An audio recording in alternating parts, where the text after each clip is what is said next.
Good morning to you. Before we get started in what I'm going to be talking about here this morning, it's on the theme of motivation. And motivation is something that begins within. I was sent a group of little sayings by somebody. I got in the email just recently. And a couple on here that are very relevant, I think, to where we're going this morning. And then there are a couple of others that I just kind of think are amusing. And so I want to give you one of those. Some minds are like concrete, thoroughly mixed up and permanently set. Isn't that neat? And then quit griping about your church. If it was perfect, you couldn't belong. But the ones that really give us a start here this morning, or kind of a segue into what I'm going to be talking about, is this. Don't give God instructions. Just report for duty. Isn't that needy? You know, I had a good friend, a minister, that used to use the expression, said, just show up and take your assignment. And I like that. Because so many of us are here to tell God how to do things, when the fact of the matter is, let's show up sometime and take the assignment. Yes, we have choice in order to be able to direct our course in life. That's the way we're created. But also, there's a guiding power within us if we just allow it to express in our life. And this is directly in line with an awful lot of what I'm going to be talking about, in line with what I'm going to be talking about. I always talk about. And then the other thing that is so powerful to me is the task ahead of us is never as great as the power behind us. Do we really believe that? On occasion, I have been asked by somebody who's approached me and said, Richard, I would like very much for you to come to our group, a civic group, our group, or whatever, and give a motivational talk. And I look at him and I say, sorry, I can't do that. He said, what do you mean you can't do that? I understand you're a motivational speaker. I says, no, I'm not a motivational speaker, if by that you mean I'm supposed to go there and motivate you. Have any of you ever gone to sales meetings to be motivated? And your sales manager or whoever the guest presenter is gets up and gives you all of this stuff and gets you all hyped up and you're ready to go. You go out and you sell great for the first 4 hours in the first day. And then by next week, you have to go back to another motivational meeting.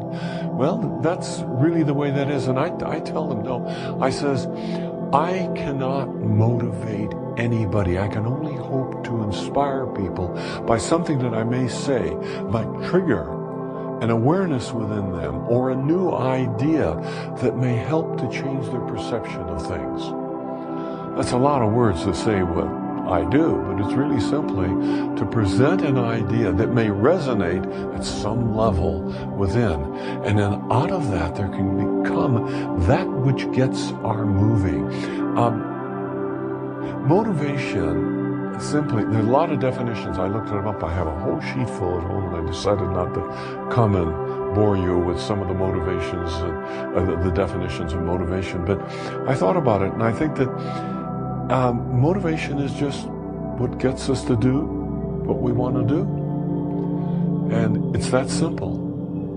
And the realization that I've come to is that everyone is motivated. Everyone is already motivated. And if you don't know the effects of motivation in your life, look at your life. Because you see, I think there's what we might call positive motivation and negative motivation. That is motivation that moves you to do things that add value to your life, to the lives of others, to the context within which you live. And then there's motivation that kind of extracts it, or at the very best, is just neutral, normal, does nothing. You say, well, how can that be motivation? That's to get you moving. Well, a lot of people need to get moving or want to get moving to do nothing.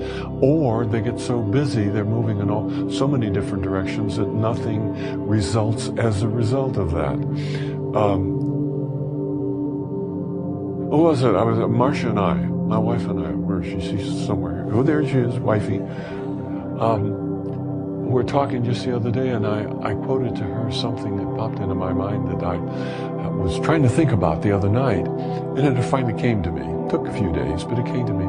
And that was a quotation I think that Yogananda made, Paramahansa Yogananda, you know, the Indian saint that came to the United States in 1920. He wrote the book, Autobiography of a Yogi, and it goes something like this. He says, your kind of laziness is to be busy all the time. Think about that. Doesn't that grab you?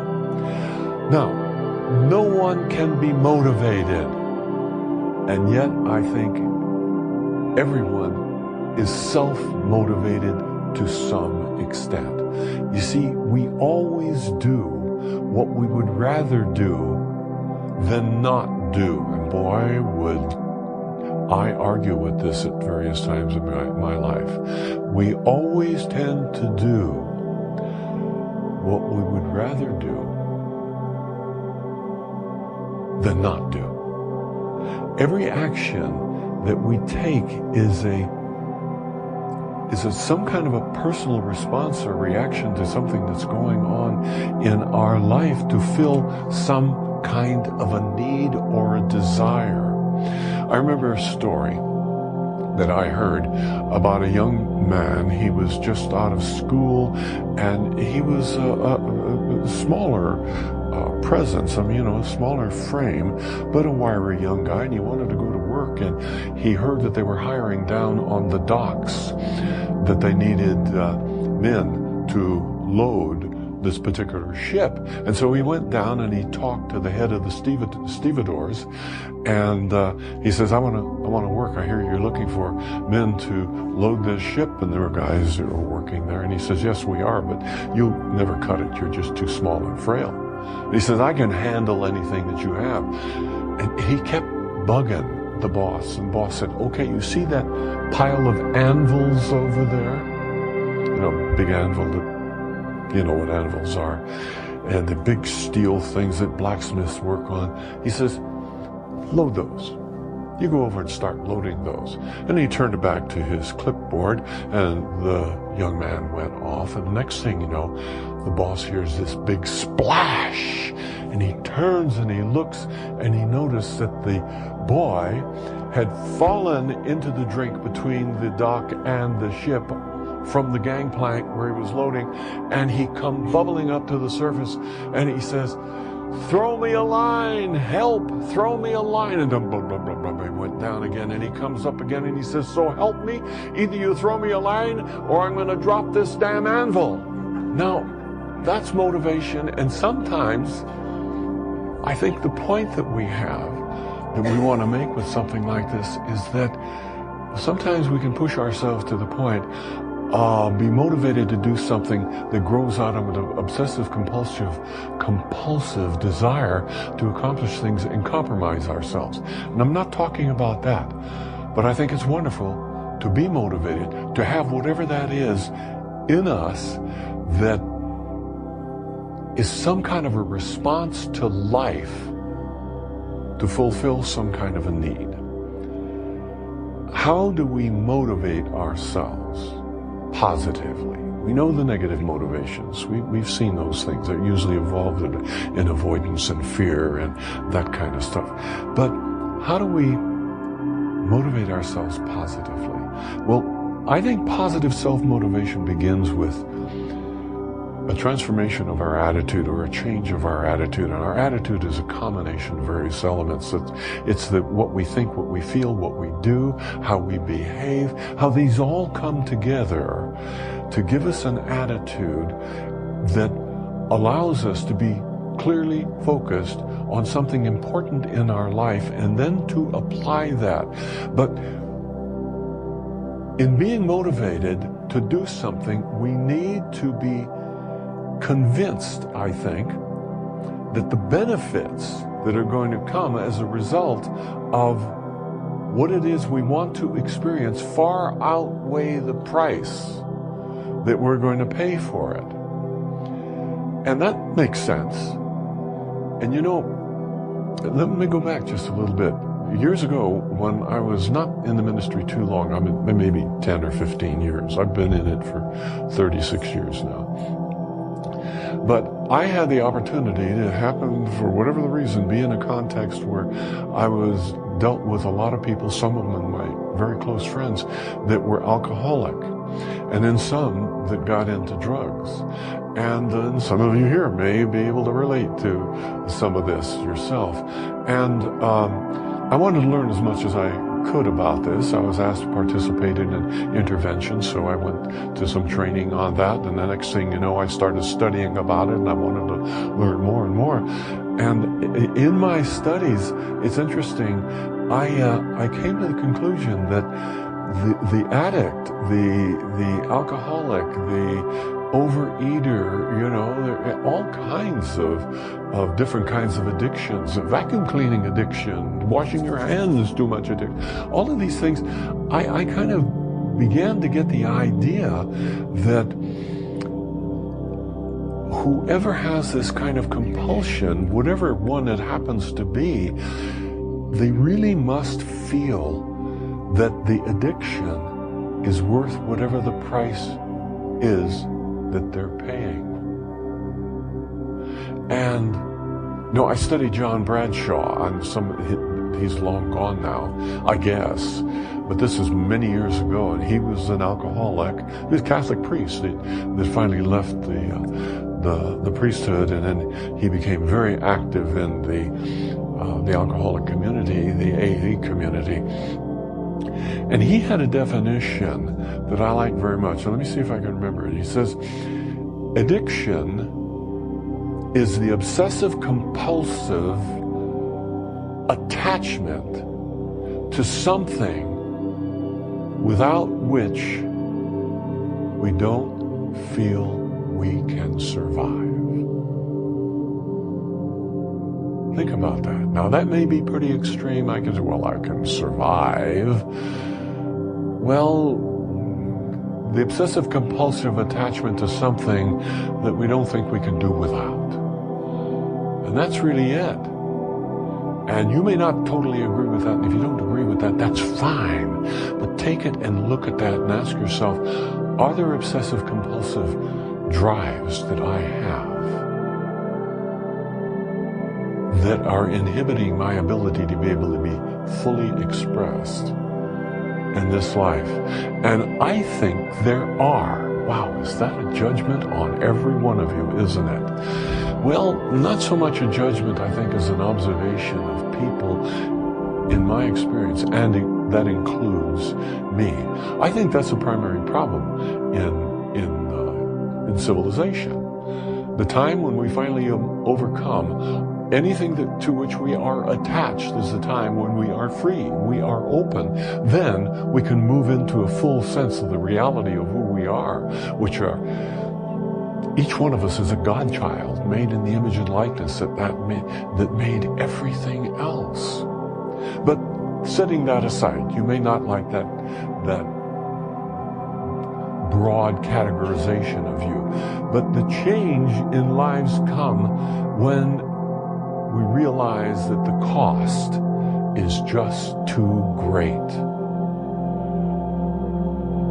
You see, this change of attitude, the change of awareness, it sets us on a more useful course, a more positive course. And one of the problems is we get into, and I talked a little bit about this last week, we get into classifying our behaviors as good or bad, and that traps us. And if you remember what little bit I talked about it last week, I'm going to elaborate on some more this morning here, that when we start classifying things as good or bad, oftentimes this causes us to avoid whatever the issue is about which we're making that judgment.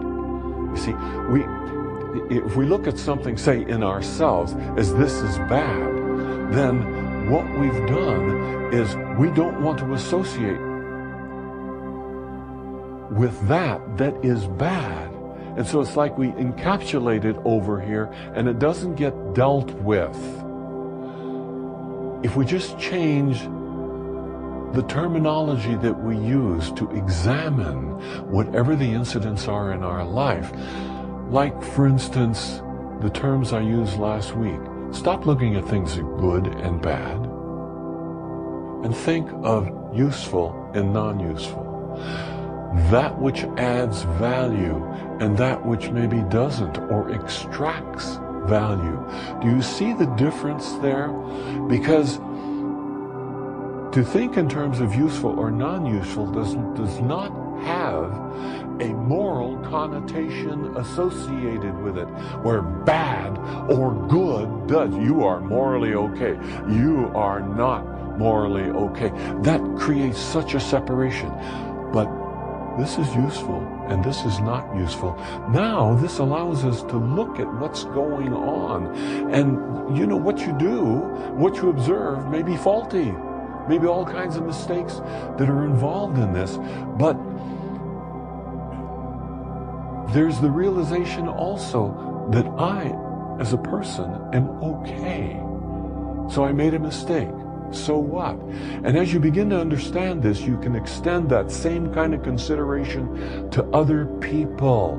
And it becomes so much easier to be able to evaluate situations clearly and look at the positive and the negative of it from a standpoint of not good or bad, but what is useful and what is not useful. What adds value? What doesn't add value?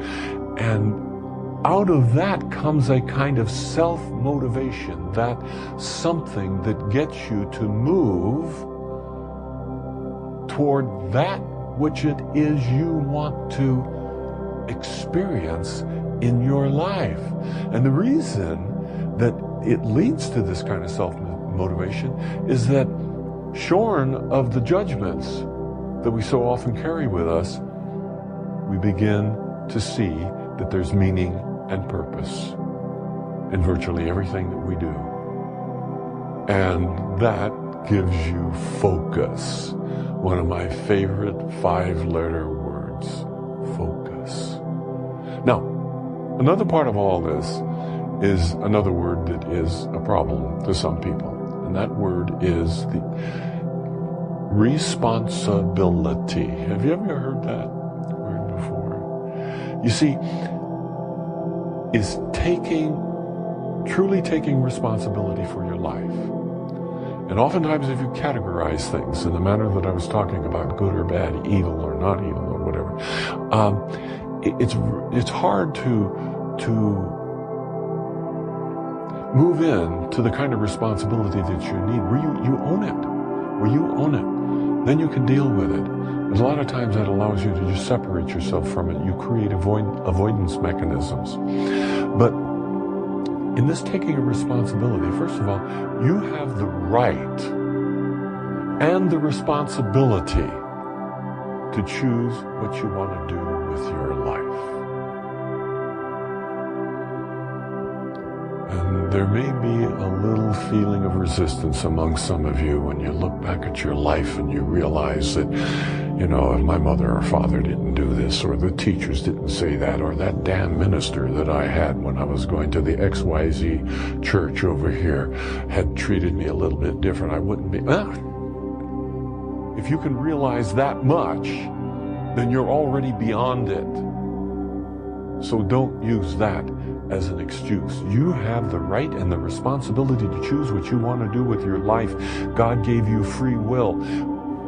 Free will within the bounds of your own capabilities, within the bounds of your own potential, your skills and your talents. You say, well, you know, with God everything is possible. Yes, everything is possible that's possible for you. We each have skills and talents, and my talents are different than your talents. And I have absolute choice in how I'm going to pursue the development of my talents and skills in order to be able to optimize my experience of life. And that's what I mean when I say within the capabilities of, within the bounds of my own capabilities. Now, I'm allowed to make mistakes in my life. You know, I can scream and I can cuss and I can steal and I can cheat. Or on the other hand, I can help, I can support, I can be there to help uplift people and encourage them. And I can change my mind in any of this. That's the choice. I can change my mind and do something else. And this is the divine gift of choice. It's always mine. It's always yours. And you know something? It'll not always be right. I said I wasn't going to talk about right and wrong, but that's okay. You know what I mean. In other words, you're going to make mistakes. You have that divine gift. You're going to make mistakes. But what you do and what you experience out of this is only going to be flawless, let's say, or free of mistakes, or right at your present level of awareness. And when I say that, when I talk about awareness in this sense, I'm talking about the degree to which you are aware of the truth of who you really are. Your true nature, that image likeness of God that you are, and the implications of that. And the more we get an insight in the possibilities, the unlimited possibilities that are there for us, grow in awareness of that, the more we can begin to draw those into our life simply by being aware of them. Isn't that amazing?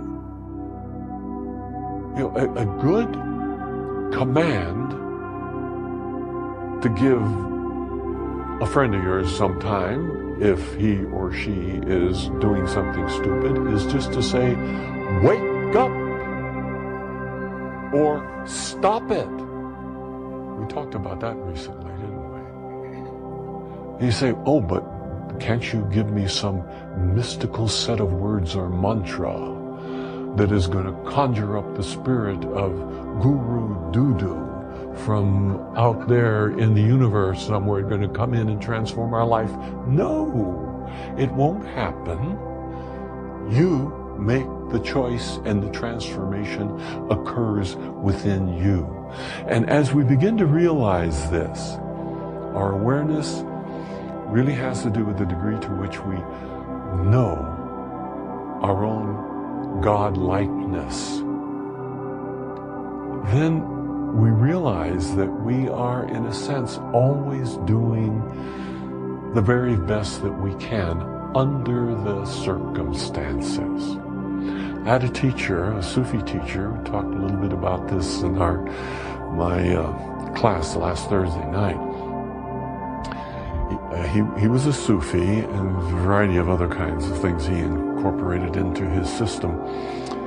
And he made the comment one time that anything that a person does, when that person does it, it is right, proper, and justified. Now, think about that.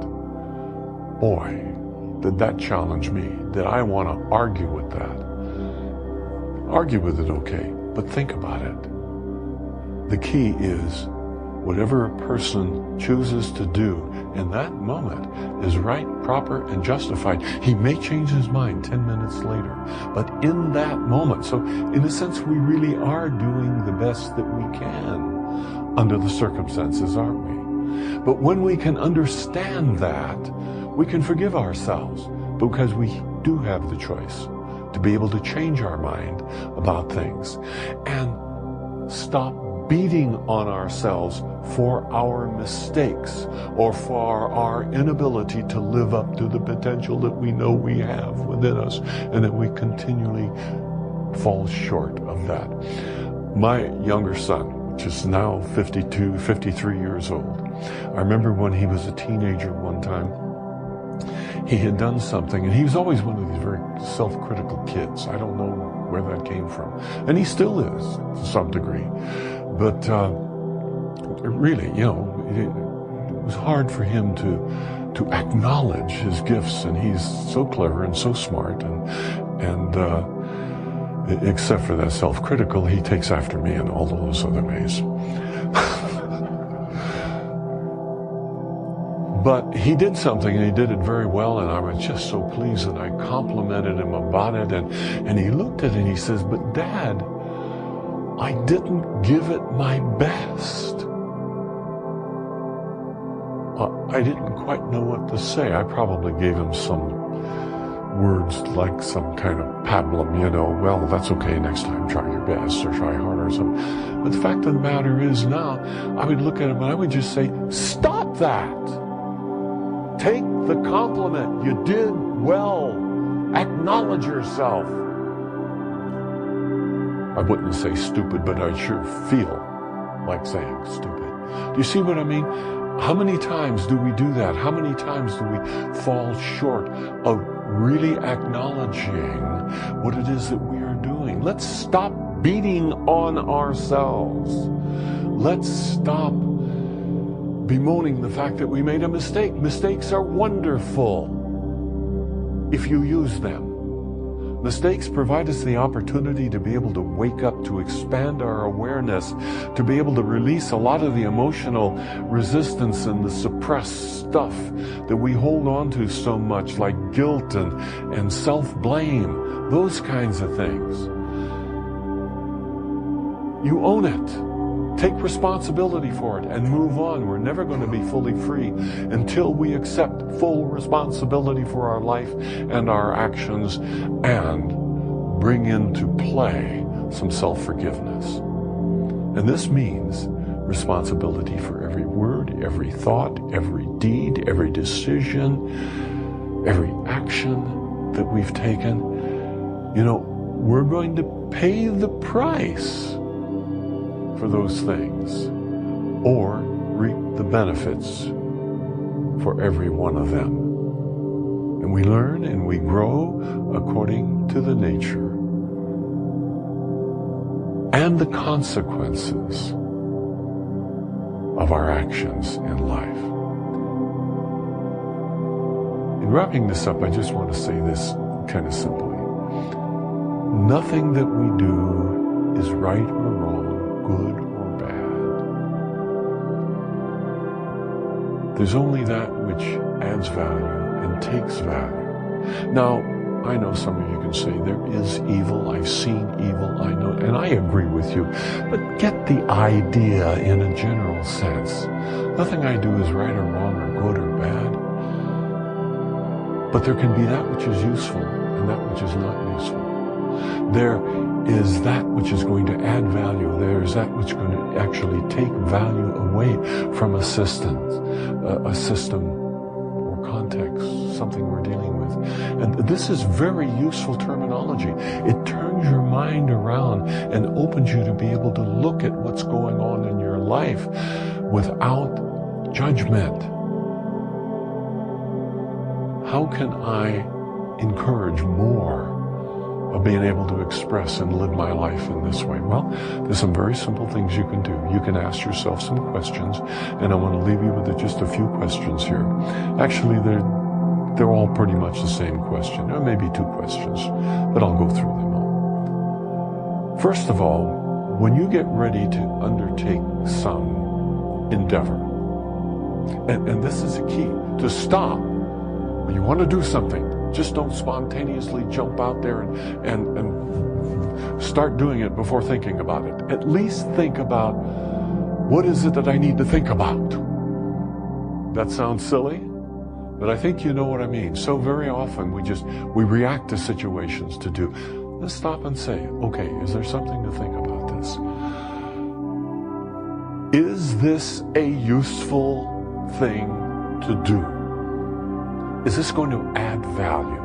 And a corollary to that really is, will it contribute to my well-being and the well-being of others? Will it support others in their process of life? Those are two questions, but it's really the same question. Another one is that, does it fit into the context of the flowingness of life, the natural laws as I understand the natural laws? You say, oh, wait a minute, I'm not a scientist, I don't know that much about that. You know what I'm talking about. There are certain natural laws. If I go over and step on your toe accidentally, I'll stand back and I'll look and I'll say, oh, I'm so sorry. And you'll say, oh, well, that's okay. But you're pretty clumsy to step on my toe. That's one thing. The natural law involves several different kinds of responses, doesn't it? If I step on your toe or you step on my toe and I look at you and say, you stupid, clumsy ox.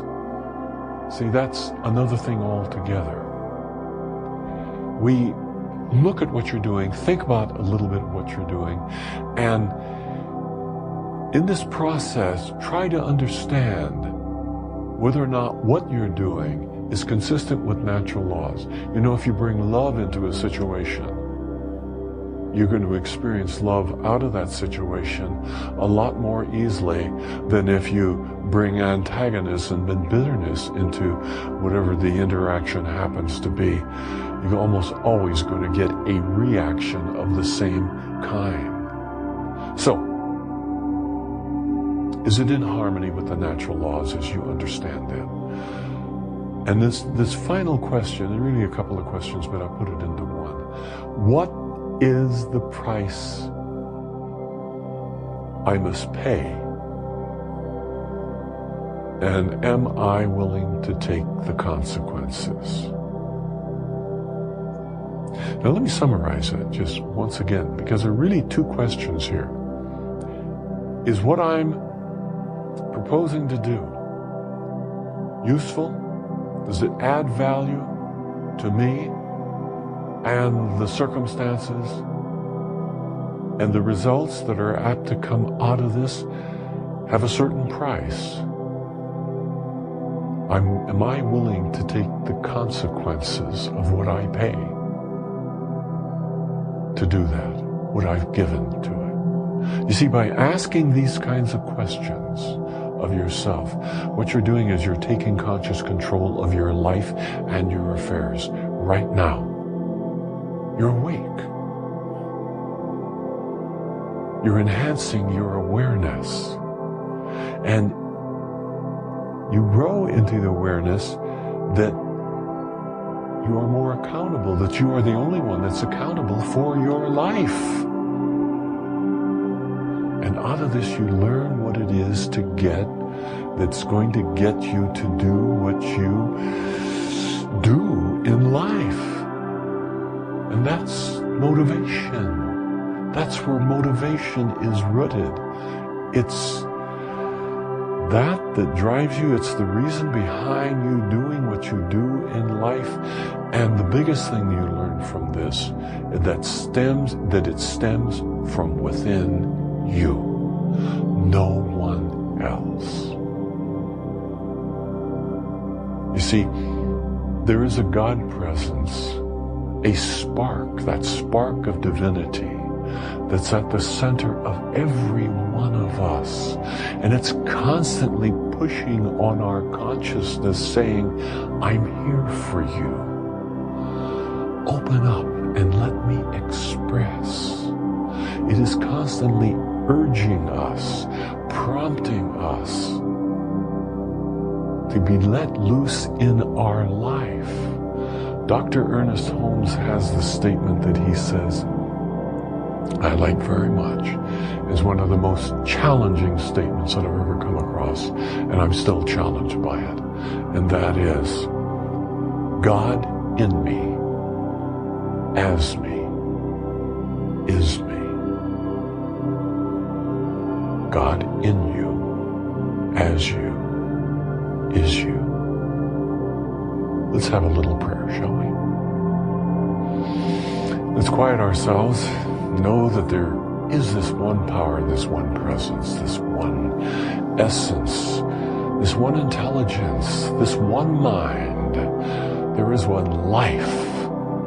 That life is God. That life is my life now. It is a perfect life.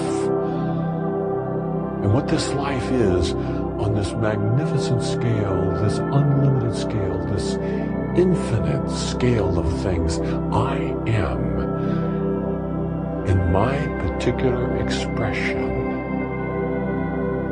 in this experience that I'm having now. What that life is my life expressing as me. So all that God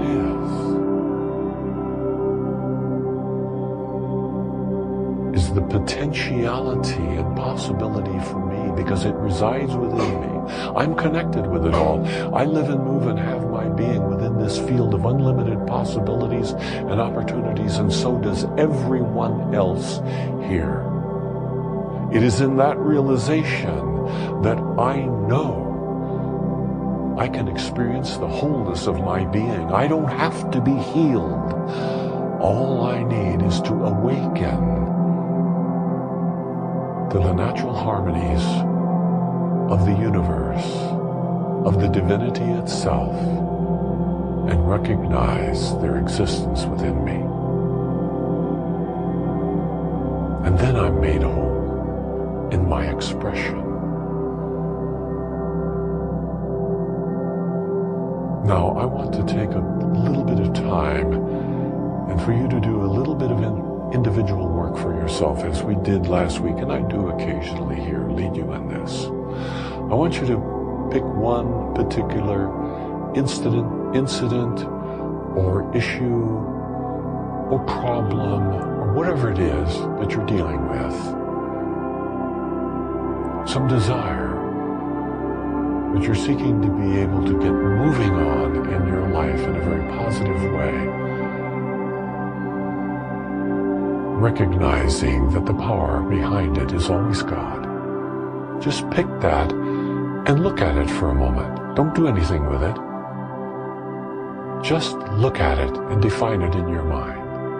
And I'm going to do the same for my life.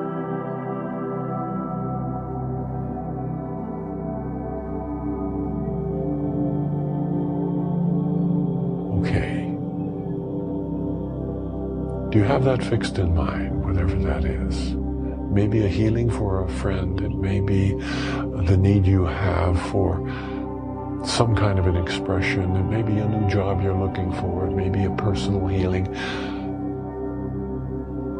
a relationship problem or issue, whatever that is. Now, in your mind, create a scene, a picture. Let it be a moving picture, if you will. And if you cannot visualize in this way, that's okay. Formulate the words that imply the fulfillment of whatever that desire is. What does it look like?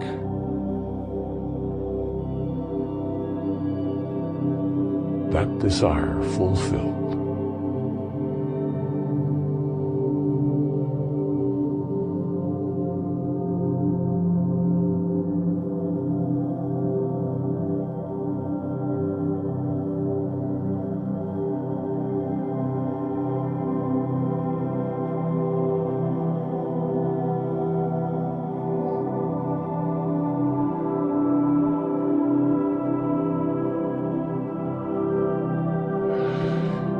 Now take a deep breath and shift your awareness just a little bit. You've looked at it. You have seen what it looks like. What does it feel like to you to have that desire fulfilled?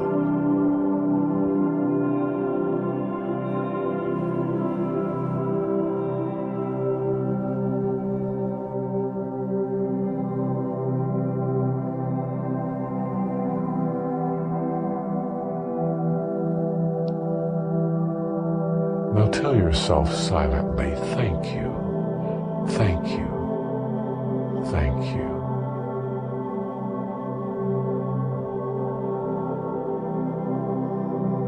And I say, thank you, Mother, Father, loving God. I know that what we have done here is to bring together our consciousness of the wholeness of all, and how each of us may have particularized our own desire. There is but one life. That life is God. That life is perfect. That life is the life of each one of us. And it is that same energy, creativity, and intelligence and love that permeates every aspect of our individual expression of life within the one life. This is what healing is about. This is what holding, making whole is about. I accept the innate wholeness of each one of us here and rejoice that this is so. I feel that love. I know that it's so. And together we declare,